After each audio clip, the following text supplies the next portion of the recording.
15వ వచనం నుండి వర్స్ 15. స్టెఫెను ఇంటివారు అకయ యొక్క ప్రథమ ఫలమై ఉన్నారనియు వారు పరిశుద్ధులకు పరిచర్య చేయుటకు తమ్మును తాము అప్పగించుకొని ఉన్నారని మీకు తెలియను. కాబట్టి సహోదరులరా, అటు వారికిని పనిలో సహాయము చేయుచు ప్రయాసపడుచు ఉండు వారికి అందరికీ మీరు విధేయులై ఉండవలనని మిమ్మల్ని బతిమాలు కొనుచున్నాను. స్టెఫెను, ఫొర్మునాతు, అకయీకి అనువారు వచ్చినందున సంతోషించుచున్నాను. మీరు లేని కొరతను వీరు నాకు తీర్చి నా ఆత్మకును మీ ఆత్మకును సుఖము కలుగు చేసిరి గనుక అటు వారిని సన్మానించుడే. ప్రభు లేఖన భాగాలు మనందరి వినికిడిలో మన ఆత్మల క్షేమం కొరకై ఆయనే ఆశీర్వదించి దీవించునుగాక. గత వారం మనం ఆలోచన చేశాం. స్టెఫెను ఇంటి వారికి సంబంధించి గత వారం మనం కొన్ని సంగతులు ఆలోచన చేశాం. అకయ అన్నది గ్రీక్ ప్రావిన్స్. అది గ్రీకు దేశాన్ని 2 భాగాలకు విభజిస్తే ఒక భాగం ఈ అకయా ప్రాంతం అంటారు. ఈ అకయా ప్రాంతంలో మొట్టమొదటిసారి సువార్త విని క్రీస్తు ప్రభువును రక్షకునిగా అంగీకరించిన కుటుంబం ఈ కుటుంబం అని గత వారం మనం ఆలోచన చేశాం. ఆ కుటుంబంలో ఉన్న ఒక క్యారెక్టర్ని తీసుకున్నాం, ఒక లక్షణాన్ని తీసుకున్నాం. అదేంటి చెప్పండి? పోయిన వారం ఏం విన్నాం? చెప్పండి. దైవిక వ్యసనం, అడిక్షన్ అనే మాట మనం చూసాం. They were addicted. వారు బైబిల్లో ఓన్లీ వన్స్, దేవుని గ్రంథం అంతటిలో ఒకే ఒక్కసారి అడిక్ట్ అనే వర్డ్ వాడబడింది. అది ఇక్కడ మాత్రమే. తెలుగులో తమను తాము అప్పగించుకొనిరి అని ఉంది, కానీ ఇంగ్లీష్లో అడిక్ట్ అని ఉంటుంది. అడిక్ట్ అంటే అర్థం ఏంటి? మానుకోలేని వ్యసనం.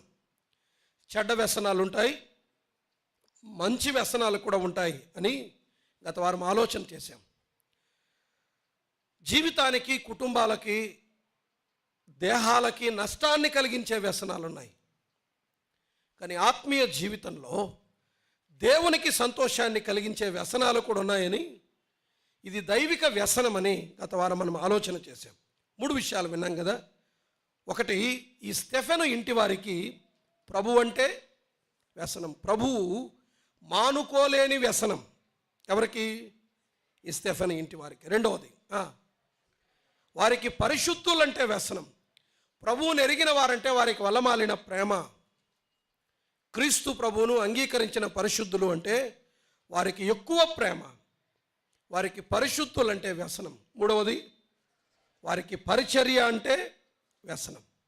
పరిశుద్ధులకు, దేవుని దాసులకు పరిచర్య చేయటం వారికి వ్యసనం, మానుకోలేని వ్యసనం అని గత వారం మనం ఆలోచన చేశాం. ఈ స్టెఫెను ఇంటి వారికి సంబంధించి మరొక సంగతి ఈ మధ్యాహ్న కాలం వేళ జ్ఞాపకం చేసుకొని క్షేమం పొంది మనం వెళ్దాం. మరలా చూడండి 15వ వచనం. స్టెఫెను ఇంటివారు అకయ యొక్క ప్రథమ ఫలమై ఉన్నారని, అదొక్క ముక్క పట్టుకోండి. స్టెఫెను ఇంటివారు. స్టెఫెను ఇంటివారు. హౌస్ హోల్డ్ ఆఫ్ స్టెఫెనస్ అని ఉంటుంది.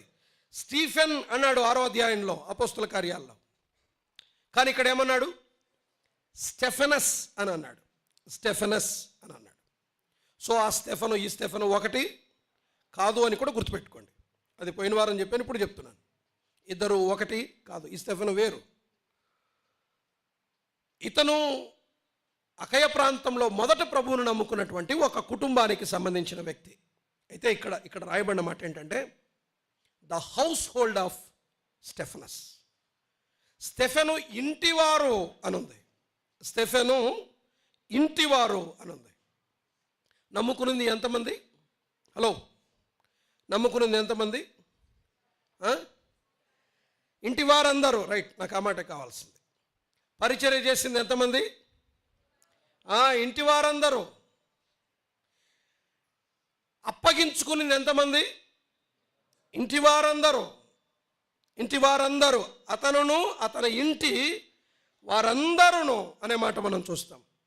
ద హౌస్ హోల్డ్ ఆఫ్ స్టెఫెను ఇంటివారు అని. ఇతని ఫ్యామిలీ మెంబర్ మరొక చోట ఉన్నాడు, అతన్ని కూడా ఒకసారి చూసి మళ్ళీ ఇక్కడికి వచ్చేద్దాం. రోమపత్రిక 16వ అధ్యాయం చూడండి. రోమీలకు రాసిన పత్రిక. ఇతను కొరింథీలో ఉంటే ఇతను ఎక్కడ ఉంటాడో చూడండి. 16వ అధ్యాయం 5వ వచనం చదువుదామా? ఆసియా అన్న అకయా అన్న ఒకటే, ఇంగ్లీష్లో అకయా అని ఉంటుంది, మీరు చూడండి. ఇక్కడ ఏషియా అని తెలుగులో రాశాడు కానీ అకయా అనే ఉంటుంది, అకయా అని ఉంటుంది. అకయాలో క్రీస్తుకు ప్రథమ ఫలమై ఉన్న నా ప్రియుడగు ఎపనైటునకు వందనములు అని అన్నాడు. ఎపనైటస్ అని ఉంటుంది, స్టెఫనస్ ఎపనైటస్ అని ఉంటుంది. నా ప్రియుడగు ఎపనైటు, ఇతను కూడా ఎవరు? ప్రథమ ఫలం. మేబీ ఇతను స్టెఫెను ఇంటి వారిలో ఒకడు, కానీ ఇతను ఎక్కడున్నాడు? రోమా సంఘంలో ఉన్నాడు. ఇతను రోమా సంఘంలో ఉన్నాడు. వీరు ఎక్కడున్నా కూడా దేవుని సంఘములలో కనిపిస్తారు. వింటున్నారా ఈ మాట? వీరు ఎక్కడికి వెళ్ళినా ఎక్కడ కనిపిస్తారు? దేవుని సంఘములో, పరిశుద్ధుల మధ్య. కొరింథీలో ఉండగా కొరింథీ సంఘములో స్టెఫెను ఇంటివారు ఉన్నారు. రోమాలో ఉన్నటువంటి సంఘములో స్టెఫెను ఇంటివారు ఉన్నారు. వారు పరిశుద్ధుల మధ్య కనిపిస్తారు. ఎక్కడికి వెళ్ళినా పరిశుద్ధుల మధ్య కనిపిస్తారు. మనమంతా నాటకాలు. ఇక్కడేమో పరిశుద్ధుల మధ్య, బయటికి వెళితే భక్తిహీనుల మధ్య, బయటికి వెళ్తే వారి మధ్య, బయటికి వెళ్తే అసహ్యుల మధ్య, అపహాసకుల మధ్య, దేవునిని ఎరుగని వారి మధ్య. మనం కేవలం మనకు తెలిసిన స్థలాలలో సంఘము మధ్య, పరిశుద్ధుల మధ్య కనబడుతున్నాం. కానీ వీళ్ళు ఎక్కడికి వెళ్ళినా ఎవరి మధ్య కనబడుతున్నారు? పరిశుద్ధుల మధ్య. స్టెఫెను ఇంటివారు పరిశుద్ధుల మధ్య ఉన్నారు. అమ్మా, మన సంగతి ఏంటో ఆలోచన చేయండి. ఇప్పుడు పరిశుద్ధుల మధ్య ఉంటాడు, మరొకసారి త్రాగుబోతుల మధ్య ఉంటాడు, మరొకసారి అల్లరితో కూడిన ఆటపాటలు చేసేవారి మధ్య ఉంటాడు. వీళ్ళు గుంపులు, బ్యాచ్లు మారుతూ ఉంటాయి మాటిమాటికి. కొన్నిసార్లు వీళ్ళ మధ్య ఉంటాం, కొన్నిసార్లు వాళ్ళ మధ్య ఉంటాం, అంతలోనే మన పరిశుద్ధుల మధ్య ఉంటాం. వీళ్ళంతా జంపింగ్ జిలానీలు వీళ్ళందరూ. ఒకసారి పరిశుద్ధుల మధ్య ఉంటారు, కొన్నిసార్లు వాడు తాగి తిరుగుతుంటే వాళ్ళ మధ్య కనబడతాడు. అరే చర్చిలో ఉన్నాడు, ఇప్పుడు వచ్చాడే. అల్లరి చేసే పిల్లలు కొంతమంది ఉంటారు, వాళ్ళ మధ్య కనబడతాడు, మళ్ళీ ఇక్కడ ఉంటాడు, మళ్ళీ అక్కడ కనబడతాడు, మళ్ళీ ఇక్కడ ఉంటాడు. ఉన్నారు ఎవరైనా ఇక్కడ? స్టెఫెను ఇంటి వారు అలా కాదు. వారు పరిశుద్ధుల మధ్య. కొరింథీలో ఉన్నా, రోమాలో ఉన్నా, తెస్సలోనికలో ఉన్నా, గలతీ ప్రాంతాల్లో ఉన్నా, వీళ్ళు ఎక్కడున్నారు? పరిశుద్ధుల మధ్య. స్టెఫెను ఇంటివారు. ఈ మధ్యాహ్న కాలం మన ధ్యానం అదే, ద హౌస్ హోల్డ్ ఆఫ్ స్టెఫెను ఇంటివారు. వీళ్ళు ఏ సంఘంలో ఉన్నారు? స్టెఫెను ఇంటివారు చెప్పండి, మనం చదువుకున్న లేఖన భాగాన్ని బేస్ చేసుకొని. ఏ సంఘంలో ఉన్నారు? కొరింథీ సంఘంలో ఉన్నారు. వీళ్ళు కొరింథీ సంఘంలో ఉన్నారు. కొరింథీ సంఘములో ఉన్న ఒక కుటుంబం. అందుకనే ఈ మధ్యాహ్న కాలం మన ధ్యానం ఏంటంటే, స్టెఫెను ఇంటి వారి ఏకత్వాన్ని చూస్తాం. ఇంటి వారందరూ పరిచర్య చేసినా, పాట పాడినా, మందిరానికి వెళ్ళినా, వాక్యాన్ని అంగీకరించినా, ఏమి చేసినా ఎంతమంది చేశారు? ఇంటి వారందరూ. What a blessed family. ఎంత దీవించబడిన కుటుంబం. భర్త రక్షించబడితే, చాలామంది రక్షించబడిన భార్యలు ఉన్నారు. కొంతమందికి, నేను మిమ్మల్ని నొప్పించట్లేదు, కొంతమంది భార్యలు రక్షించబడ్డారు, నేటికి భర్తలు రక్షించబడలేదు. తల్లిదండ్రులు రక్షించబడితే పిల్లలు రక్షించబడలేదు, పిల్లలు రక్షించబడితే తల్లిదండ్రులు రక్షించబడలేదు నేటి వరకు. కానీ బైబిల్ ఒక ప్రామిస్ చేసింది. ఏంటది? చూడండి ఒకసారి. 16వ అధ్యాయం అపోస్తలుల కార్యముల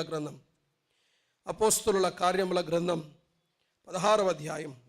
ఒక వాక్యం ఉంది బైబిల్లో.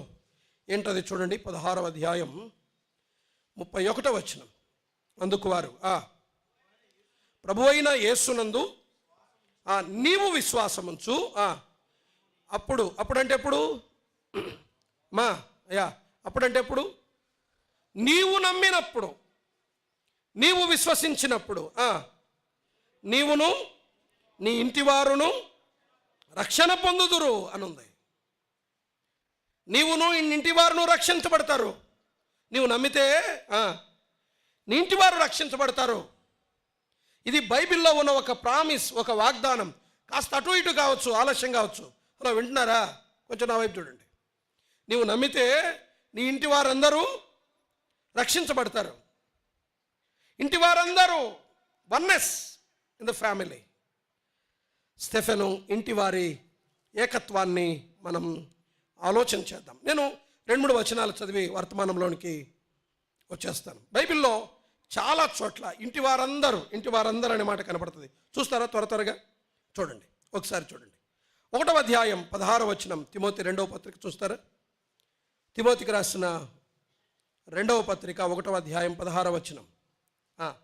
వచనాలు ఇప్పుడు మాత్రమే చదివిస్తాయి, ఇంక తర్వాత తక్కువైపోతాయి. త్వరగా కమాండింగ్గా చదవండి. ఒనేసిఫోరు ఇంటి వారి యందు అని అన్నాడు. ఒనేసిఫోరు అక్కడే కాదు, చెప్పాలి. ఒనేసిఫోరు యొక్క ఇంటి వారందరూ పౌలుకు పరిచర్య చేశారు వీళ్ళు. మరొక వచనం చూడండి, 4వ అధ్యాయం అదే పత్రిక 19వ వచనం. 4వ అధ్యాయం అదే పత్రిక 19వ వచనం. అకులకును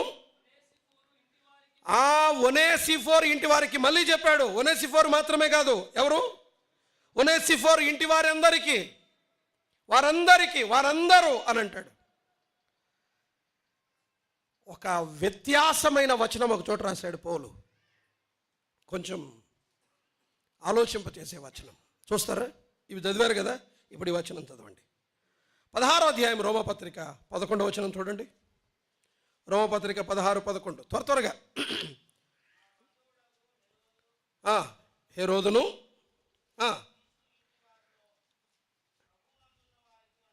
ఏమన్నాడు? కొంచెం చెప్పండి, మళ్ళీ చదవండి ఆ మాట. ఎవరిల్లు? నార్కిస్సు ఇంటి వారిలో. ఎవరికి అంటే మిగిలిన వారు? చెప్పండి. మీకు అర్థమవుతుందా ఏం చెప్తున్నాడు? ఏమో చెప్పుకుంటూ పోతున్నాడని అనుకుంటున్నారు. నార్కిస్సు ఇంటి వారిలో ఎవరికి వందనాలు చెప్పన్నాడు అంటే మిగతా వాళ్ళు. కొన్ని కుటుంబాలు ఉన్నాయి, ప్రభువునందు లేని వారు ఉన్నారు, ప్రభువునందు ఉన్నవారు ఉన్నారు. సరే, ఈ మధ్యాహ్న కాలం స్టెఫెను ఇంటి వారిలో మనము నేర్చుకునే మరొక శ్రేష్టమైన లక్షణం ఏంటో తెలుసా? ఏకత్వం. అతని ఇంటి వారందరూ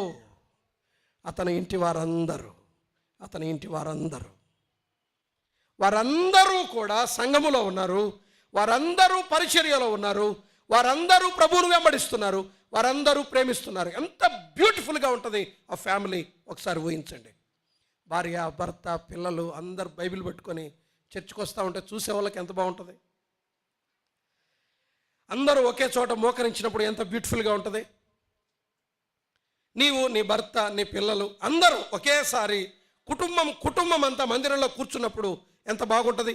ఇంటి వారందరూ రైట్. ఇంటి వారిలో ఉన్న ఏకత్వం 3 స్థానాలలో కనిపిస్తుంది. 3 ఏరియాస్లో వారి వన్నెస్ కనిపిస్తుంది. ఆ 3 ఏరియాస్లో వారి ఏకత్వాన్ని ఈ ఉదయకాలం వేళ, ఈ మధ్యాహ్న కాలం వేళ మనం జ్ఞాపకం చేసుకొని ముగించుకొని వెళ్దాం. చూడండి. మొదటిది 16వ అధ్యాయం 15వ వచనం మరలా చదువుదాం. కొరింథీయులకు రాసిన మొదటి పత్రిక 16-15. స్టెఫెను ఇంటివారు అకయ యొక్క ప్రథమ ఫలమై ఉన్నారనియు అనుంది. స్టెఫెను ఇంటివారు అకయ యొక్క ప్రథమ ఫలం అని అన్నాడు. పోయినసారి చెప్పాను, గుర్తుందా? హలో ఒకసారి నా వైపు చూడాలి.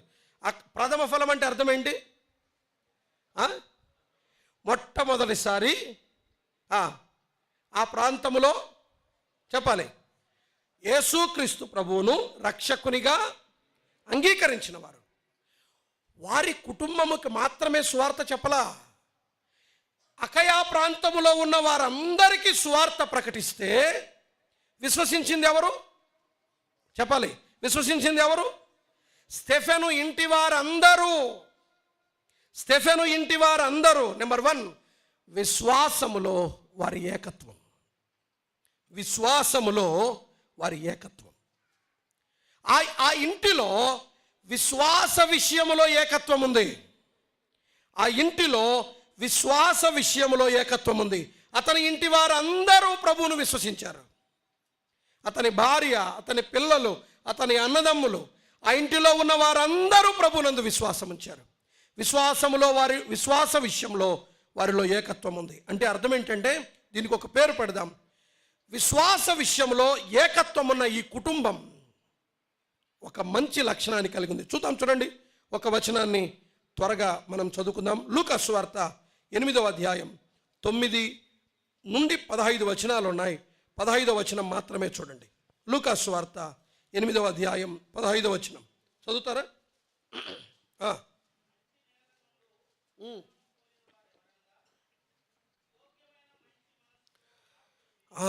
యోగ్యమైన మంచి మనస్సుతో అనే మాట. సరే, 2 గుర్తుపెట్టుకోండి. ఒకటి, విశ్వాసములో ఏకత్వం కలిగిన వారంటే వారి మనస్సులు ఎట్లాంటివి? చెప్పాలి. మంచి మనస్సులు. ఎందుకు మంచి మనస్సులు అన్నానంటే, వాక్యాన్ని చాలా సులభంగా అంగీకరించారు వారు. వాక్యాన్ని చాలా సులభంగా అంగీకరించారు. వాక్యం వారి యొద్దకు చేరింది. వాక్యం వారి యొద్దకు చేరింది. వాక్యాన్ని వారు ఏం చేశారు? అంగీకరించారు. యేసు ప్రభువును నమ్ముకునే విషయంలో వారికి ఉన్న ఏకత్వం, ఇంటి వారందరూ అంగీకరించడం ఎంత గొప్ప విషయం. వారి హృదయాలు, ఆ ఇంటి వారి హృదయాలు యోగ్యమైన హృదయాలు. వాక్యాన్ని అంగీకరించే యోగ్యమైన హృదయాలు. వాక్యం వారి యొద్దకు వెళ్ళగా, వాక్యం వారిని సంధించగా, వాక్యం వారిని దర్శించగా, వాక్యం వారిని ప్రేరేపించగా, ఆ ఇంటిలో ఉన్న వారందరూ కూడా యేసుక్రీస్తునందు ఒకే దినాన బహుశా నమ్మారేమో తెలియదు, లేకపోతే దశల వారీగా నమ్మారో తెలియదు. కానీ ఒకటి వాస్తవం, పౌలుకు తెలిసేసరికి ఆ ఇంటి వారందరూ యేసుక్రీస్తునందు విశ్వాసం ఉంచారు. విశ్వాస విషయంలో ఆ కుటుంబానికి ఏముంది? ఏకత్వం ఉంది. Their oneness in their faith. విశ్వాస విషయంలో ఆ కుటుంబానికి ఏకత్వం ఉంది. అందరూ ఒకేసారి వాక్యాన్ని అంగీకరించారు. ఆ ఇంట్లో వాక్యం చెప్పడం సులభం. వాక్యం ఈజీగా వెళ్ళిపోతుంది. వాక్యం సులభంగా అంగీకరిస్తారు. వాక్యం సులభంగా అవలంబిస్తారు. వాక్యాన్ని సులభంగా ఆచరిస్తారు. వాక్యము దగ్గర, వాక్యాన్ని అంగీకరించే దగ్గర వారి మనస్సులు యోగ్యమైనవి. ప్రియులరా, వారి మనస్సులు యోగ్యమైనవి. నేను ఇలా చెప్తాను, యోగ్యమైన మనసులు అంటే అర్థం ఏంటో తెలుసా? ఊరికే రాలా ఆ పేరు. వాక్యాన్ని అంగీకరించే దగ్గర చాలా సవాళ్ళు ఉన్నాయి. వారు అంత ఈజీగా వాక్యాన్ని అంగీకరించలా. వారు చాలా సవాళ్ళను ఫేస్ చేశారు. వాక్యం మన దగ్గరికి వచ్చినప్పుడు, వాక్యం మనల్ని సంధించినప్పుడు, వాక్యం మనల్ని దర్శించినప్పుడు కొన్నిటిని ఓవర్కమ్ చేయాలి మనం. ఈ లూకా సువార్త 8వ అధ్యాయం ఆ సమాచారాన్ని చెప్తుంది. చూడండి, ఒక్కొక్క వచనాన్ని చదువుకుంటూ వద్దాం. లూకా సువార్త 8వ అధ్యాయం. విశ్వాస విషయంలో వారి ఏకత్వాన్ని చూస్తాం. వారు ప్రభువును కలిసి అంగీకరించారు అని 8వ అధ్యాయం. నేను ఒక్కొక్క వచనాన్ని చదువుతాను. వాక్యం వినాలి. వాక్యం అందరి దగ్గరికి వెళ్తుంది. వాక్యం అందరి దగ్గరికి వెళ్తుంది. కానీ వాక్యాన్ని అంగీకరించింది వీరు మాత్రమే. అకయ ప్రాంతంలో అందరి దగ్గరికి సువార్త వెళ్ళింది. కానీ సువార్తను సులభంగా అంగీకరించింది వీరు మాత్రమే. ఎందుకని చూడండి కారణాలు. 8వ అధ్యాయం 12వ వచనం. త్రోవ ప్రక్క నుండి వారు వినువారు గాని నమ్మి రక్షణ పొందకుండునట్లు అపవాది వచ్చి వారి హృదయములలో నుండి వాక్యము ఎత్తుకొని పోను అని. అంటే అర్థమేంటో తెలుసా? అపవాది దాడికి లొంగని హృదయాలు వీరివి. వాక్య విషయంలో అపవాది దాడికి లొంగని హృదయాలు వీరివి. వాక్యం మన దగ్గరికి వచ్చినప్పుడు అపవాది ఎత్తుకొని పోవటానికి ప్రయత్నం చేస్తే అపవాది ఎత్తుకొని పోకుండా వాక్యాన్ని హృదయములోనికి చేర్చుకున్న కుటుంబం ఇది. ఇది అపవాది దాడికి లొంగని హృదయాలు కలిగిన కుటుంబం. మీ దగ్గరికి వాక్యం చేరకుండా సులభంగా అపవాది ఎత్తుకుపోతాడు. మీ తలకెక్కట్లా, వాక్యం పోతుంది, లోపలికి పోవట్లా. ఇప్పుడు ఇక్కడ కూర్చొని ఉన్నారు, ఇక్కడే కూర్చున్నారు. అమ్మా నువ్వే, సోదరుడా నువ్వే, అమ్మా మీ గురించే మాట్లాడుతుంది నేను, కింద ఉన్నవారు. వాక్యం వెళ్తుంది కానీ హృదయాలను చేరట్లా. ఎవరు ఎత్తుకుపోతున్నారు? వాక్యాన్ని ఎత్తుకుపోతున్నారు. చేతగాని హృదయాలు, అపవాదిని ఎదిరించలేని చేతగాని బలహీనమైన అశక్తులైన పిరికివారైన బలహీనులైన హృదయాలు మీవి కాబట్టి వాక్యం మిమ్మల్ని చేరట్లా. అపవాది సులభంగా ఎత్తుకొని పోతాడు కానీ వీరు రానివల. అపవాది దాడికి లొంగకుండా వాక్యాన్ని తీసుకొని హృదయంలో పెట్టుకున్న వాళ్ళు వీరు. ఈ స్టెఫెను ఇంటివారు. అందుకనే మొట్టమొదటిసారి ఒక్కసారి సువార్త చెప్తేనే ఈజీగా చేస్తారు. నా నమ్ముకుంటారు ఎవరైనా? మేము నమ్ము సార్, కుటుంబం నమ్ముకుంటాం సార్. చేతులు ఎత్తారు, యేసుక్రీస్తును హృదయంలో చేర్చుకున్నారు. ఆ ఇల్లంతా మార్చబడింది.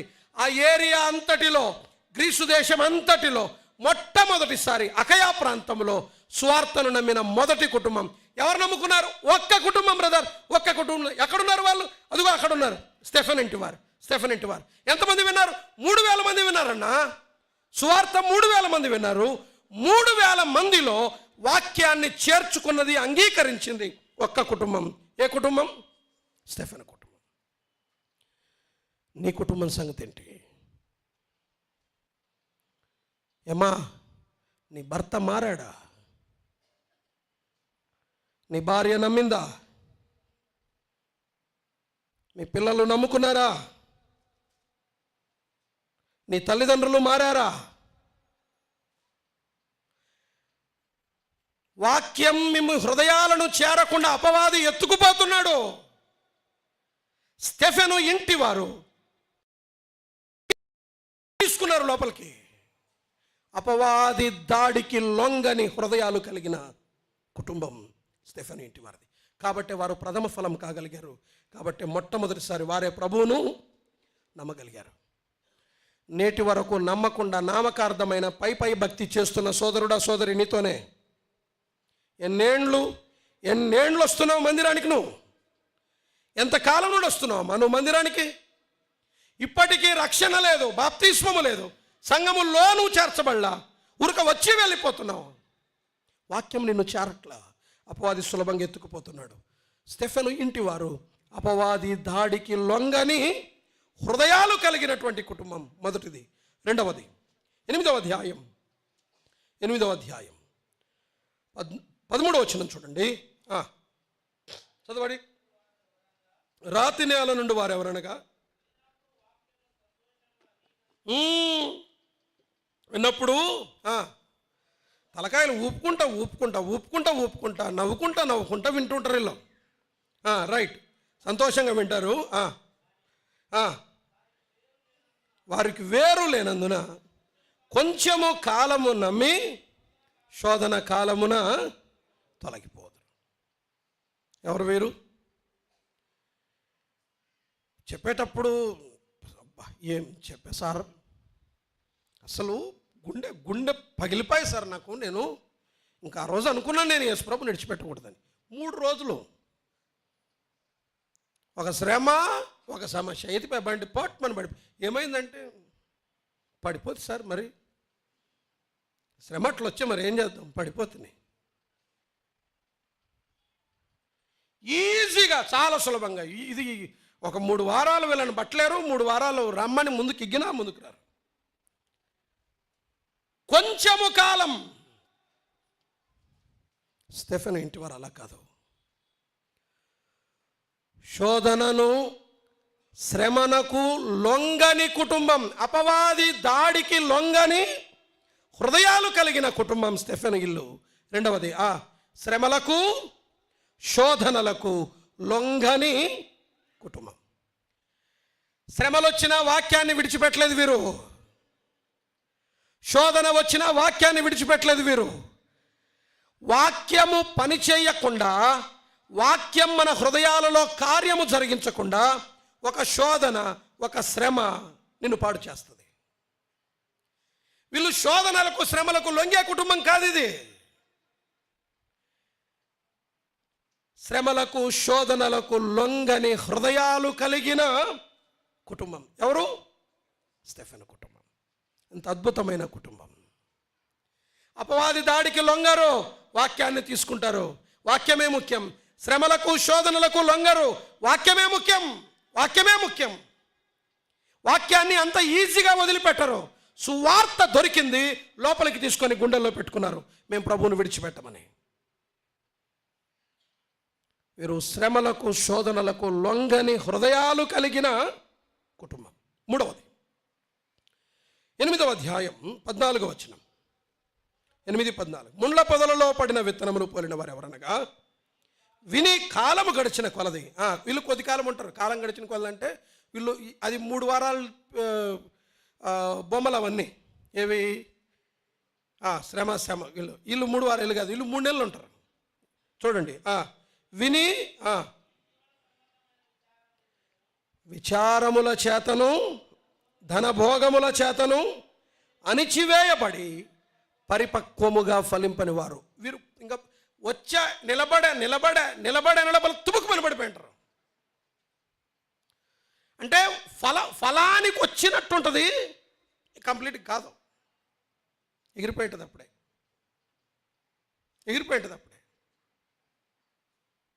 కాలము గడిచిన కొలది వీళ్ళను అణిచివేసేవేవి?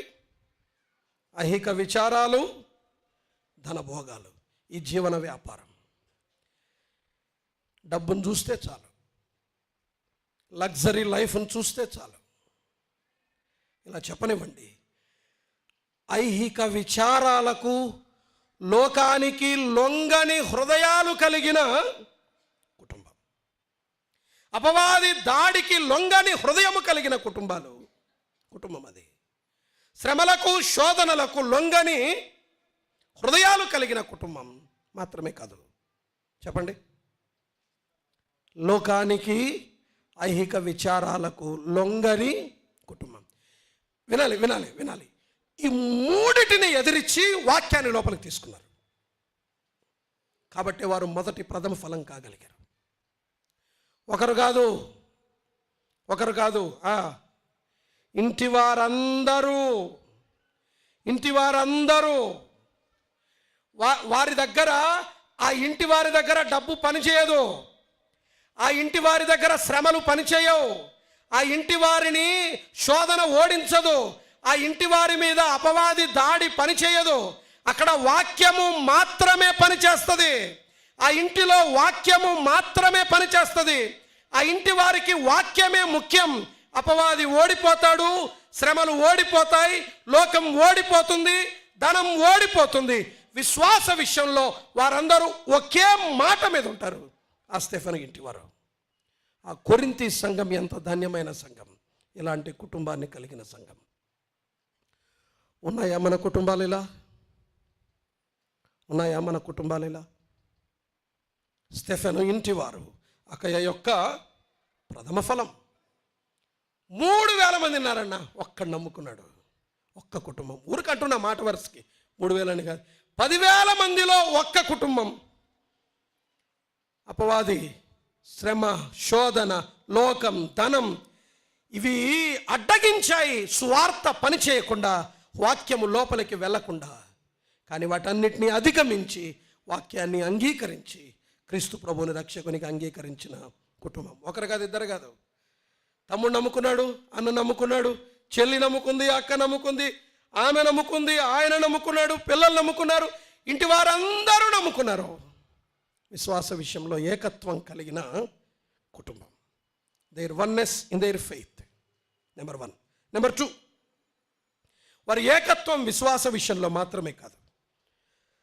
రెండవది చూడండి, 16వ అధ్యాయం మరలా చదవండి, అదే వచనం, 16వ వచనం, 16వ అధ్యాయం 15వ వచనం, సారీ,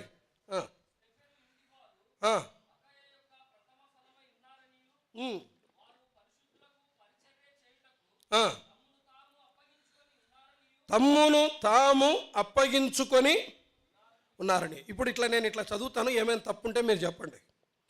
స్టెఫెను ఇంటి వారు అకయ యొక్క ప్రథమ ఫలమై ఉన్నారనియు ఆయన పరిశుద్ధులకు పరిచర్య చేయుటకు తన్ను తాను అప్పగించుకొని ఉన్నాడనియు మీకు తెలియను. Is there any difference?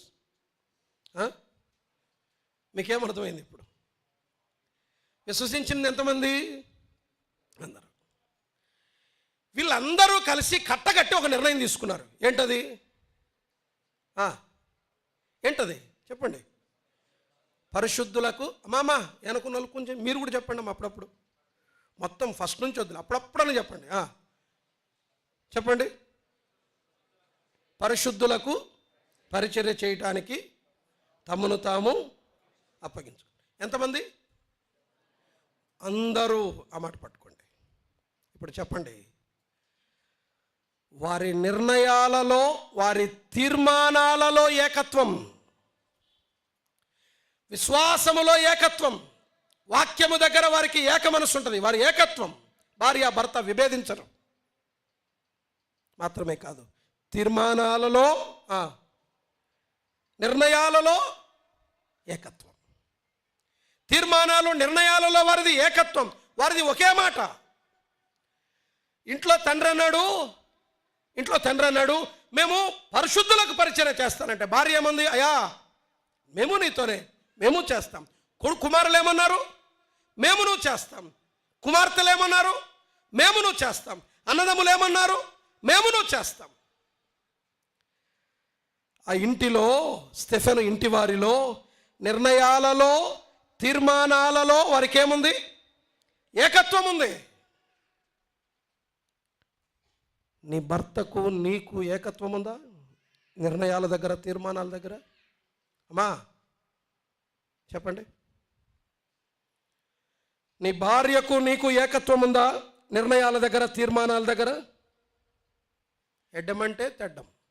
కొంతమంది, ఒక తెలివిపరుడు ఒక ఆయన చెప్పాడు, సింపుల్ సార్, నా భార్య ఏం లేదు, నేను ఇట్లా అంటే ఇట్లా అంటది, అందుకని నేను ఫస్ట్ ఇట్లా అంటాను, తను ఇట్లా అంటది, నాకు పని జరుగుతుంది అన్నాడు ఆయన. నేను ఎడ్డం అంటే మేము తెడ్డం అంటది, అప్పుడు నేనే ఏమంటాను? తెడ్డం అంటాను. ఆమె ఏమంటది? నాకు కావాల్సింది అదే, పని జరిగింది. కానీ వీళ్ళ మధ్య ఏముండదు? ఏకత్వం ఉండదు. ఇంకొక ఆయన అన్నాడు, నేను ఎంత మంచి బట్టలు తెచ్చినా నా పిల్లలకి, నా భార్య ఏ రోజు బాగుందని లేదన్నా. ఏ రోజు బాగుంది అనే మాట నోటి నుండే రాదు, నా జీవితకాలం రాదన్నాడు ఆయన. ఏం లేదు. ఏకత్వం లేని కుటుంబాల పరిస్థితి తెలుసా? దాని ఫలితాలు, పర్యవసానాలు తెలుసా? ఒక కుటుంబం దగ్గరికి వెళ్ళొద్దాం రండి. పాత నిబంధనలో ఆదికాండం 25వ అధ్యాయం, ఆదికాండం 27వ అధ్యాయం, ఆదికాండం 27వ అధ్యాయం, 27వ అధ్యాయం 2వ వచనం. అప్పుడు ఇస్సాకు ఏశావును పిలిచాడు, ఇదిగో నేను వృద్ధుడను, నా మరణదినము నాకు తెలియదు, కాబట్టి నీవు దయచేసి నీ ఆయుధములైన నీ అంబుల పొదిని, నీ వెల్లును తీసుకొని అడవికి పోయి నా కొరకు వేటాడి మాంసము తెమ్ము. 5వ వచనం చూడండి, ఇదే పాయింట్. ఇస్సాకు తన కుమారుడగు ఏశావుతో ఇట్లు చెప్పుచుండగా రిబ్కా వినుచుండెను. 6వ వచనం. అప్పుడు రిబ్కా తన కుమారుడగు యాకోబును చూచి, ఇదిగో నీ తండ్రి నీ అన్నయ్య అయిన ఏశావుతో ఇలా చెప్పటం, కింద వచనం 7వ వచనం చివరి భాగం, వింటిని కాబట్టి నా కుమారుడా, నా మాట విని నేను నీకు ఆజ్ఞాపించినట్టు చేయు. ఏశావును దీవించబోయే సంగతి ఎవరికి చెప్పలా? ఇస్సాకు రిబ్కాతో చెప్పలా. షేర్ చేసుకునింటే వీళ్ళ మధ్య చర్చ వచ్చిండేది. ఈ మేల్ డామినెంట్ పర్సనాలిటీస్ ఉన్నాయి కొన్ని. ఈ మేల్ డామినెంట్ పర్సనాలిటీస్ పురుషహంకారులు అంటారు కదా. నేను పురుషుణ్ణి కనుక, నువ్వేం చేస్తే పురుషుడికి పుట్టినావు? ఎవరిచ్చింది ఇది? ప్రభు ఇచ్చింది కదా, ఇంకెందుకు అది చేయించడం? నువ్వు సంపాదించుకునేది అయితే నువ్వు అది చేయించు. ఇక్కడేం తక్కువ ఉంది కదా. ఈ మేల్ డామినెంట్ పర్సనాలిటీ, నేను అంటే వాళ్ళని చెప్తున్నాను, ఇక్కడ కూడా ఉన్నారు, తర్వాత వస్తాను. చెప్పినావా అంటే వాళ్ళకేంది సార్ చెప్పేది? వాళ్ళకేంది చెప్పేది? మా నాయన చెప్పలేదు, మా అమ్మకు, మా తాతళ్ళు చెప్పలేదు, నేను చెప్పను. మేము ఏదంతే అది. వాళ్ళకేం తెలీదు, వాళ్ళకి చెప్పను. వాళ్ళు పడిండల్లా. ఇదే మాట అనండి, నిజంగా నేను సొంతం కల్పించి చెప్పట్లా, మనకు స్టోరీకి తెలీదు. వాళ్ళు పడిండల్లా. ఇదే వాడే పడిండల్లా. ఊరికెట్లా పడిండల్లా. ఏం చెప్తావు వాళ్ళకేం చెప్తావు?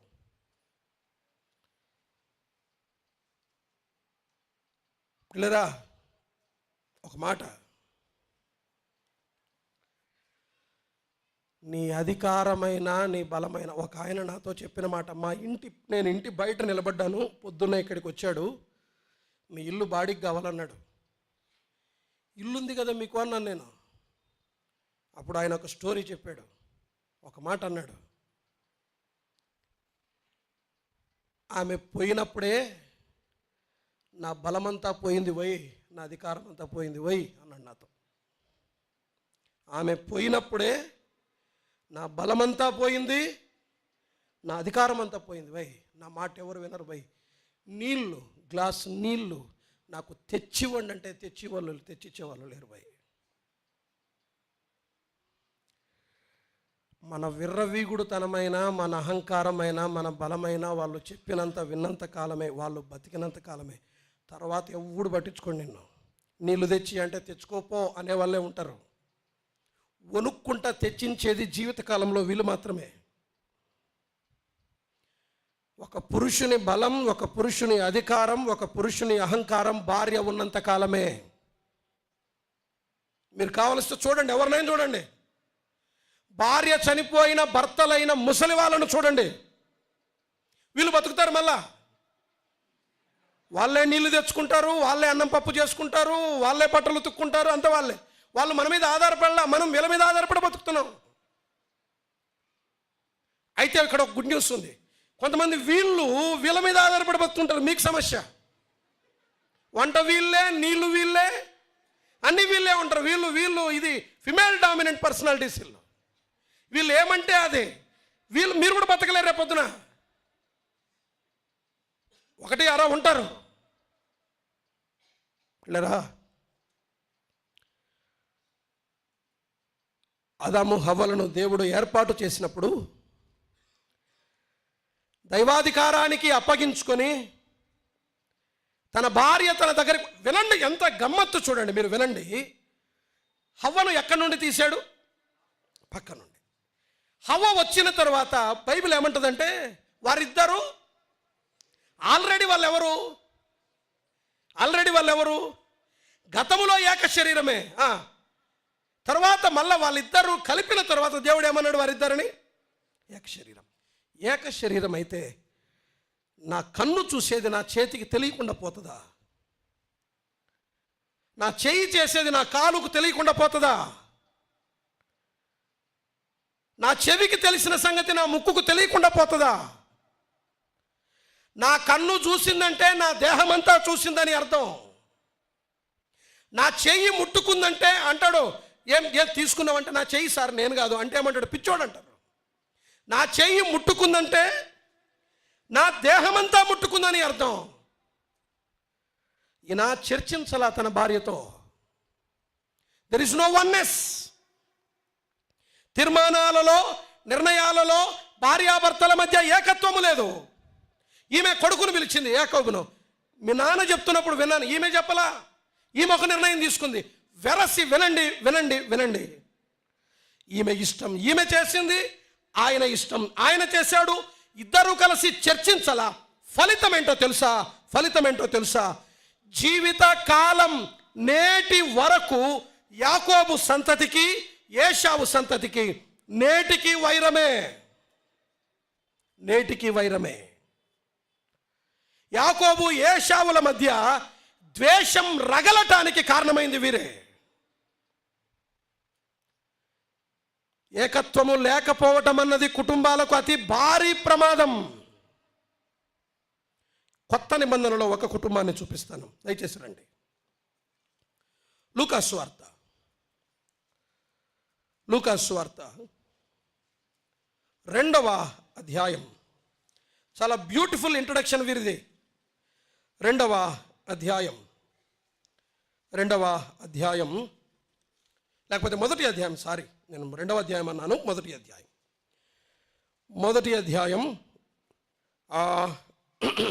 1వ అధ్యాయం 13వ వచనం. అప్పుడు ఆ దూత అతనితో, జకర్యా భయపడకుము, నీ ప్రార్థన వినబడినది, ఎలిజబెతు నీ కుమారుని కనును, పేరు పెట్టుదు అన్నాడు. పేరు చెప్పాడు. ఎవరు? దేవుని దూత చెప్పాడు. తర్వాత ఏమయ్యాడు జకర్యా? 18లో నాకేలాగు తెలియను అన్నాడు. నువ్వు నమ్మలేదు కాబట్టి నువ్వేమవుతావు అన్నాడు. నువ్వు మూగవాడివై ఉంటావు అని చెప్పాడు. ఎక్కడ? 19-20 వచనాల్లో మీరు చూడండి. 19-20 వచనాల్లో మూగవాడై ఉంటాడు. ఇంటికి వెళ్ళారు, అయిపోయింది. కొంచెం ఇటు చూడండి, అయిపోయింది కదా. ఇప్పుడు ఇటు చూడండి, అయిపోయింది. ఇంటికి వెళ్ళాడు, యోహాను పుట్టాడు. ఏం పేరు పెడదాం అన్నారు. ఏం పేరు పెడదాం అని అన్నారు. ఏం డిస్కషన్ చూడండి వాళ్ళ ఇంట్లో. పేరు గురించి డిస్కషన్. మీరు కూడా పేరు పెట్టన్నా అంటారు. 2 పేర్లు పంపిస్తే ఇంకోటి చూడన్నా, అది పంపిస్తే ఇంకొకటి చూడన్నా. ఆ మాత్రం దాన్ని నన్ను ఎందుకు అడగడం? మీరే ఎన్నుకొని చెప్తే నేను పేరు పెడతా. ఆడైతే పిచ్చి పిచ్చి పేర్లు చెప్తుంటారు. ఆడ వేల మందిలో ఉంటారు. వాళ్ళు ఏదో పేరు చెప్పేస్తే అట్లే భాగ్యంగా భావించి తీసుకొస్తారు. వీడికి వస్తేనేమో ఈ పేరు కాదు, ఇంకోటి చూడన్నా, ఇంకోటి చూడి, ఇంకోటి. ఎన్ని పేర్లని మనం ఏదో వాక్యం చెప్పడానికి కూర్చుని ఉంటాం. అర్జెంట్ అన్నా, ఆధార్ కార్డులో నమోదు చేయించాలన్నా, తొందరగా చెప్పనా. మీకు తెలియదు పరిస్థితి. పేరు పెట్టు అన్నప్పుడు వదిలేయండి. ఊరికేం నోటుకొచ్చింది పెట్టం. మేము ఒక మాట అడుగుతాను, ప్రభువా వాళ్ళకేం పెట్టమంటావు, ఒక ఆలోచన ఇవ్వు అని అడిగి తర్వాత పెడతాం. సరే, వీళ్ళ మధ్య కూడా ఇదే పేర్లను గురించిన డిస్కషన్ వచ్చింది. చూడండి, 1వ అధ్యాయం 60వ వచనం, లేకపోతే 59. 8వ దినమున వారు శిశువునకు సున్నతి చేయవచ్చి తండ్రి పేరును బట్టి జకర్యా అనే పేరు వారికి పెట్టబోచుండగా తల్లి, అలాగూ వద్దు, వానికి యోహాన్ అని పేరు పెట్టమన్నాడు. కొంచెం ఇప్పుడు వింటారా? నాకు ఒక ప్రశ్న ఉంది, మీరు ఆన్సర్ చెప్పండి. నువ్వు యోహానను పేరు పెడతావు అని చెప్పాడు దేవుని దూత. మనోడు మూగవాడైపోయాడు. ఇంటికి వచ్చి భార్యకు, కొడుకు యోహానను పేరు పెట్టని చెప్దామంటే నోరు లేదు. ఇప్పుడు ఆమెను అడిగారు వాళ్ళు, ఏం పేరు పెడదామంటే ఆమె ఏమనింది? యోహాన్. ఎవరు చెప్పారు? ఎట్లా తెలిసింది? ఈయనేమో మూగవాడు, యోహానని పేరు పెట్టమని చెప్పినవాడు దేవుని దూత, ఆమె అదే పేరే చెప్పింది. ఈ కమ్యూనికేషన్ ఎట్లా సాధ్యమైంది? మీకు బైబిల్ చదివితే ఈజీగా అర్థమవుతుంది. అక్కడే ఒక క్లూ వదిలినారు. చూడండి, 1వ అధ్యాయం 63వ వచనం. అతడు వ్రాత పలక తెమ్మని. ఇప్పుడు ఎట్లా మాట్లాడుకునింటారు వీళ్ళు? చెప్పండి, నాకు నీళ్ళు ఇవ్వు. ఎక్కడ రాసింటాడు? కుమారునికి పేరు పెట్టేది మాట్లాడడానికి నోరు రాకపోయినా తన భార్యకు సమాచారాన్ని చెప్పాడైనా. ఎవరు? జకర్యా. There is a oneness. కమ్యూనికేషన్కి ఛాన్సే లేదు. భార్యకు తెలియకుండా ఆయన దాన్ని దాచిపెట్టలా. రివీల్డ్, విషయాన్ని బయలుపరిచాడు. వారి మాటలలో, వారి తీర్మానాలలో ఏకత్వం ఉంది. వారి సంభాషణలు జరిగాయి, వారి మధ్యలో ఉత్తర ప్రత్యుత్తరాలు జరిగాయి, వారు ఒకరితో ఒకరు మాట్లాడుకున్నారు. ఏకత్వం లేని భార్యాభర్తలు ఎవరైనా ఉన్నారు ఇక్కడ? ఏమ్మా, అంత నీ ఇష్టమేనా?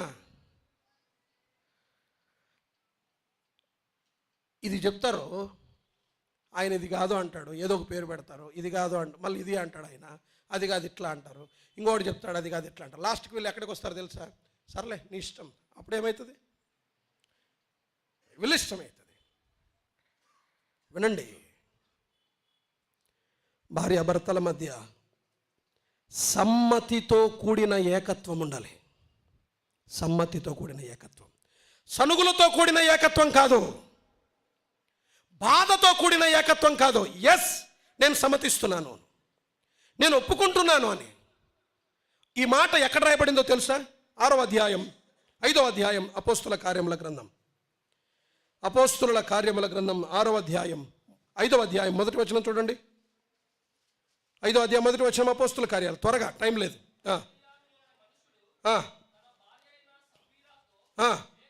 ఏకమై అని ఉంటుంది కదా, సూన్ అనే గ్రీక్ వర్డ్ వాడారు.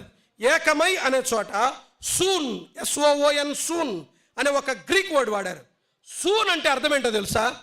జస్ట్ నువ్వేమైనా చెయ్యి, నేను నీ పక్కలో వచ్చి నిలబడతా, అంతే దాని అర్థం. నువ్వు ఏమైనా చెయ్యి, నేను నీ పక్కలో నిలబడతా. ఇలా చేద్దాం, ఓకే చేద్దాం, ఇలా చేద్దాం, ఓకే చేద్దాం. వీళ్ళిద్దరి మధ్య ఏకత్వం భక్తిహీనానికి సంబంధించిన ఏకత్వం, అపవిత్రతకు సంబంధించిన ఏకత్వం. ఇది మాదిరికరమైన ఏకత్వం కాదు. వీళ్ళు నష్టపోయారు, భార్యాభర్తలు ఇద్దరి ప్రాణం పోయింది. కానీ ఇక్కడ ఏకమై అనే పదాన్ని మాత్రమే తీసుకోండి. ఏకమై అంటే అర్థం ఏంటంటే, నీవెక్కడికి వెళ్ళినా, అయ్యా నేను నీతో నిలబడతా, నేను నీతో ఏకీభవిస్తున్నా.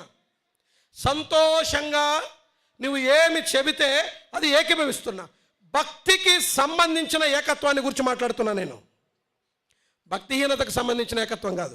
అననీయ సఫీరాల ఏకత్వం ఎలాంటిది? భక్తిహీనతకు సంబంధించిన ఏకత్వం. చర్చికి పోదాం అంటాడు ఈయన, వద్దు ఈరోజు షాపింగ్కి వెళ్దాం అంటది ఈమె. ఈయన ఏమంటాడు? ఏకీభవించాలని చెప్పినారు కదా, ఏకీభవిద్దాం అని కాదని అర్థం. ఆత్మ సంబంధమైన తీర్మానాల దగ్గర, ఆత్మ సంబంధమైన నిర్ణయాల దగ్గర సంఘానికి, కుటుంబానికి, సమాజానికి క్షేమము కలిగించే నిర్ణయాల దగ్గర ఏముండాలి? ఏకత్వం ఉండాలి. వారికి ఏకత్వం ఉండాలి. కానీ ఈ స్టెఫెను ఇంటి వారికి ఏముంది? ఏకత్వం. మేము పరిశుద్ధులకు పరిచర్య చేయాలనుకున్నానని తండ్రి అంటే, కుటుంబం అంతా ఏమంది? ఎస్, మేము ఏకీభవిస్తున్నాం. నాకు ఇష్టం లేదయ్యా వాళ్ళ బట్టలు ఉతకాలా, అడిగినప్పుడల్లా అది ఇవ్వాలి, ఇవి ఇవ్వాలి, మనము నష్టపోవాలి, నా చేత కాదు, నేను చేయలేను, నాకు బలము లేదు, నాకు ఓపిక లేదు, అప్పుడు మాదిరి శక్తి లేదు, నాకు రోగం ఉందని నీకు తెలియదా, నా దేహంలో బలహీనత నీకు తెలియదా, నువ్వు ఎట్లా తీర్మానించుకున్నావు, నువ్వు ఎట్లా ఒప్పుకున్నావు, నా గురించి నువ్వు ఆలోచించాలి కదా, ఇంకొకటి చేద్దాం అని వాళ్ళు అనలేదు. ఈస్ట్ గోదావరిలోనే ఒక ఫ్యామిలీ ఉంది, ఆ ప్రాంతం మన వైలపల్లి ప్రాంతం. ఒక దైవ సేవకుడు నాకు చెప్పాడు, పూరి గుడిసెంట మనం పోతేనే 2 మంచాలు వేస్తారట. ఆ 2 మంచాల దగ్గర టూత్పేస్ట్, బ్రష్, సోపు, కొత్త టవల్, కొత్త పంచ, తర్వాత ఒక పెర్ఫ్యూమ్ బాటిల్ రెడీకి పెట్టింటారంట. 2 మంచాలు ఉంటాయి ఇద్దరు సేవకులకి. నీవు పొరపాటున షర్టు వదిలి అక్కడ తగిలిస్తే అది అక్కడ ఉండదంట. ఒక ఆయన పాపం ఒక అంగితో వచ్చినాడంట వాళ్ళ దగ్గరికి. నిజంగా జరిగింది ఇది. షర్ట్ వదిలి టీషర్ట్ వేసుకొని భోజనానికి పోయి వచ్చాడు, షర్ట్ లేదు. నెక్స్ట్ మీటింగ్ పోవాలి ఆయన. సీరియస్గా.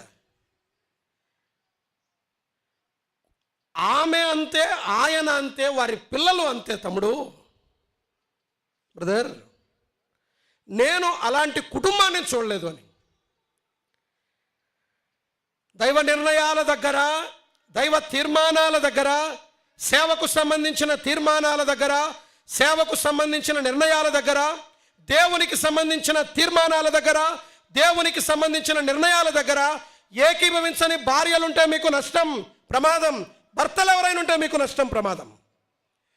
నీ భర్త ఒక దైవికమైన తీర్మానం తీసుకుంటే దానికి మీరేం చెప్పాలి? ఎస్. నీ భార్య ఒక ఆత్మ సంబంధమైన మంచి నిర్ణయం తీసుకుంటే నువ్వేం చెప్పాలి? ఎస్ చెప్పాలి. ఒక ఆయన బాధ, నేను కుటుంబ ప్రార్థన చేసుకుందామని పిలుస్తానన్నా రారు. ఒక ఆయన వేదన, అందరూ చేసుకుంటున్నారు, రారు. ఆత్మీయ తీర్మానాలు నీ భర్త చేస్తే నువ్వేం చేయాలి? నీ కుటుంబానికి దీవెన, నీ ఇంటికి దీవెన,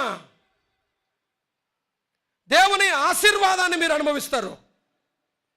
దైవిక తీర్మానాల దగ్గర మీ జీవిత భాగస్వామితో ఏకీభవించండి. మామయ్య ఒక మాట, నీ పిల్లలు ఒక మంచి నిర్ణయం, ఆత్మ సంబంధమైన తీర్మానం తీసుకుంటే తల్లిదండ్రులుగా మీరేం చేయాలి? చెప్పాలి, ఏకీభవించాలి. వాళ్ళ తీర్మానాలలో, వారి నిర్ణయాలలో వారికి ఏముంది? ఏకత్వం. చివరిది ఆ మాట చదివి మనం ముగించుకుందాం. మూడవది చూడండి, వారి ఏకత్వం విశ్వాస విషయంలో మాత్రమే కాదు, వారి ఏకత్వం తీర్మానాల విషయంలో మాత్రమే కాదు, వారి ఏకత్వం దేని విషయంలో చూడండి.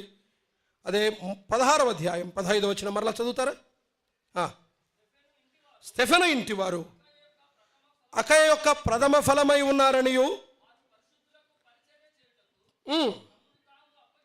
తమ్మును తాము అప్పగించుకొని ఉన్నారనియు మీకు తెలియను అని అన్నాడు. చాలు.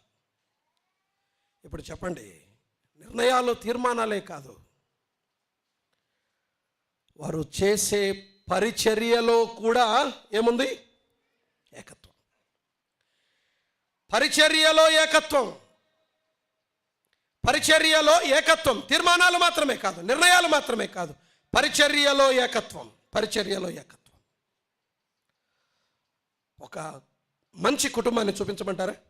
పరిచర్యలో ఏకీభవించిన ఒక కుటుంబాన్ని. 20వ అధ్యాయం ఆదికాండానికి రండి. 19వ అధ్యాయం ఆదికాండానికి రండి. ఆదికాండం 18వ అధ్యాయం, ఆదికాండం 18వ అధ్యాయం మొదటి వచనం. మరియు మమ్రే దగ్గర ఉన్న సింధూర వనములో అబ్రహాము ఎండవేళ గుడారపు ద్వారమందు కూర్చొని ఉన్నప్పుడు యెహోవా అతనికి కనబడెను. 3వ వచనం, ప్రభువా నీ కటాక్షము నా మీద నున్న ఎడల ఇప్పుడు నీ దాసుని దాటిపోవద్దు, నేను కొంచెము నీళ్లు తెప్పించదను. అదే పరిచర్య అంటే. దయచేసి కాళ్ళు కడుగుకొని ఈ చెట్టు కింద అలసట తీర్చుకొనుడి, కొంచెము ఆహారము తెచ్చేదను, మీ ప్రాణములు బలపరచుకొనుడి, తరువాత మీరు వెళ్ళవచ్చును. ఇందు నిమిత్తము మీ దాసుని యొద్దకు వచ్చితిరనెను. వారు నీవు చెప్పినట్లు చేయమనగా. శారాను అడిగాడా? అయ్యా అమ్మా, ఏమ్మా ఏమన్నా ఉందా? మనోళ్ళు ముందు ఇంట్లోకి పోతారు, ఏమన్నా ఉందా? వీళ్ళు ఏమంటారు, నువ్వు చెప్పొద్దా? డైరెక్ట్ టీదే అంటే ఇక్కడ పాలు ఉండొద్దా? చెప్పాల్సిన అవసరమే లేదు. అబ్రహాం ఏమీ అడగల. కొంచెము నీళ్లు తెప్పించేదను, కొంచెము ఆహారము తీసుకోండి, కొంచెం బలపరుచుకోండి, తర్వాత మీరు వెళ్ళొచ్చు. బ్రతిమలాడాడు వారిని. అయిపోయిందా? ఏం చేశాడు తర్వాత అయినా? చూడండి 18వ అధ్యాయం 6వ వచనం. అబ్రహాము గుడారములోనున్న శారా యొద్దకు త్వరగా వెళ్ళి నీవు త్వరపడి 3 మానికల మెత్తని పిండి తెచ్చి పిసికి రొట్టెలు చేయమని చెప్పాను. ఎవరితో చెప్పాడు? శారాతో చెప్పాడు. 7వ వచనం చూడండి. మరియు అబ్రహాము పశువుల మందకు పరిగెత్తి ఒక మంచి లేత దూడను తెచ్చి పనివారికి కూడా చెప్పాడు. ఎంతమంది ఇన్వాల్వ్ అయ్యారు ఇప్పుడు? అబ్రహాము, శారాయి, పనివాడు. ఇంటిలో ఉన్న వారందరూ దేంట్లో పాలు పొందారు? ఏముంది పరిచర్యలో? ఏకత్వం. అది తీసుకురా అంటే టైం లేదు, ఇంకోసారి తెస్తా. దేవుని పని కలిసి చేశారు. అబ్రహాము చేశాడు, శారాయి చేసింది, పనివాడు చేశారు. స్టెఫెను ఇంటి వారందరూ. మరొక వచనం చూడండి త్వరగా. అపోస్తుల కార్యముల గ్రంథం 10వ అధ్యాయం 10వ వచనం. అపోస్తుల కార్యముల గ్రంథం 10వ అధ్యాయం 10వ వచనం త్వరగా.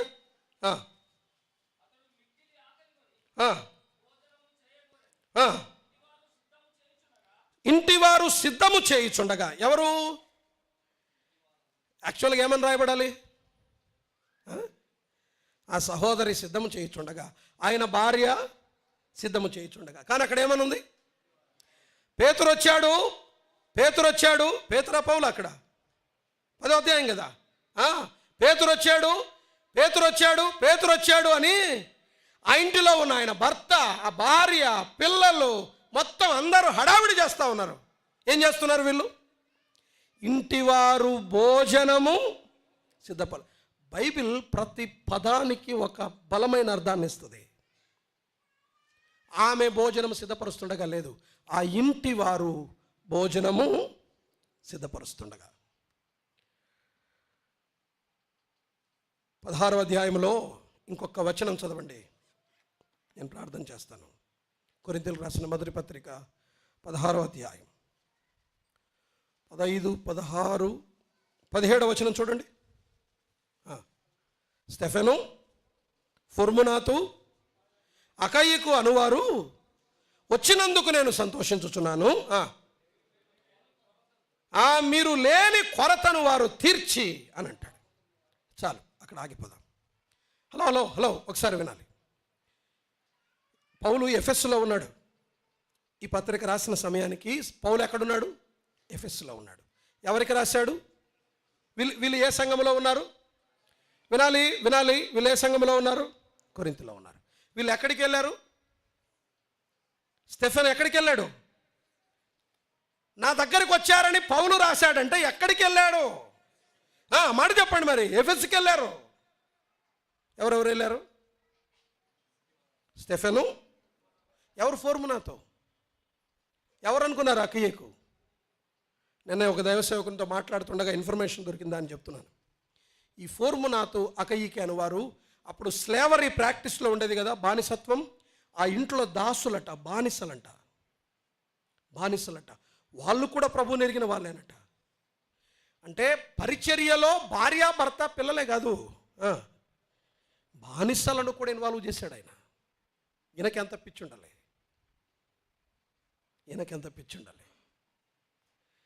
పరిశుద్ధులన్నా, పరిచర్యన్నా, దేవుడన్నా ఎంత వ్యసనం ఉండాలి ఈయనకి. కుటుంబం అంతా పరిచర్య చేసింది. నీ కుటుంబానికి ఉందా ఈ భాగ్యం? అమ్మా, అయ్యా, నీ కుటుంబానికి ఉందా ఈ భాగ్యం? నీవు ఒక్కడే చేస్తున్నావు ఏండ్ల తరబడి. ఆమె ఒక్కటే చేస్తుంది. నీ కొడుకు ఒక్కడే చేస్తున్నాడు, నీవు నిద్రపోతున్నావు. విశ్రాంతి తీసుకుంటున్నాం, మన ఉద్యోగాలు చేసుకుంటున్నాం, మన పనులు మనం చేసుకుంటున్నాం. స్టెఫెను ఇంటి వారందరూ పరిచర్యలో ఏకత్వము కలిగిన ఒక అద్భుతమైన కుటుంబం కొరింథీ సంఘంలో ఉంది. ఆ సంఘం ఎంత ధన్యవంతమైంది, ఎంత భాగ్యవంతమైంది, ఎంత ధన్యమైంది. ప్రియులారా, అలాంటి కుటుంబాలు నేటి సంఘాలకు కావాలి. విశ్వాసములో ఏకత్వం, నిర్ణయాలలో, తీర్మానాలలో ఏకత్వం, పరిచర్యలో ఏకత్వం. అలాంటి కుటుంబాలుగా మన కుటుంబాలు ఉన్నాయా? హలో ఓ గృహ యజమాని, అమ్మా, మన కుటుంబాలు ఉన్నాయా? ఒకసారి పరిశీలన చేయండి, ఆలోచన చేయండి. ఒక మంచి తీర్మానం చేసుకొని ఇక్కడ నుంచి వెళ్ళిపోదాం. మన కుటుంబాలకు కూడా విశ్వాస విషయంలో ఏకీభవిద్దాం, తీర్మానాలు, నిర్ణయాల దగ్గర ఏకీభవిద్దాం, ఏకత్వాన్ని కలిగి ఉందాం. 3 పరిచర్యలో ఏకత్వాన్ని కలిగి ఉందాం. ప్రార్థన చేద్దాం. పరిశుద్ధమైన తండ్రి, మిమ్మల్ని స్తుతిస్తున్నాం. ఈ మాటలు దీవించండి, మేలు కలుగు చేయండి. లేఖనం అపవాది ఎత్తుకొని పోకుండా, కొంతకాలమైన తర్వాత శ్రమలు, శోధనలు వాక్యానికి నష్టం కలిగించకుండా, లోకం, ధనం, ఐహిక విచారాలు వాక్య ఫలం లేకుండా చేయకుండా, వాక్యాన్ని మా హృదయాల్లో భద్రపరిచి అలాగున జీవించడానికి కృపనిమ్మని చదివి వెళ్ళిపోతుండగా ఈ మధ్యాహ్న కాలపు దీవెన ఆశీర్వాదాలు చేరి వచ్చిన ప్రియులందరిపైన, స్థానిక సంఘం కుటుంబాలందరిపైన సమృద్ధిగా అనుగ్రహించి, దీవించి, ఆశీర్వదించి పంపుమని యేసు ప్రభువు నామమున స్తుతించి ప్రార్థన చేస్తున్నాం మా పరమ తండ్రి. ఆమేన్. అందరికీ వందనాలు.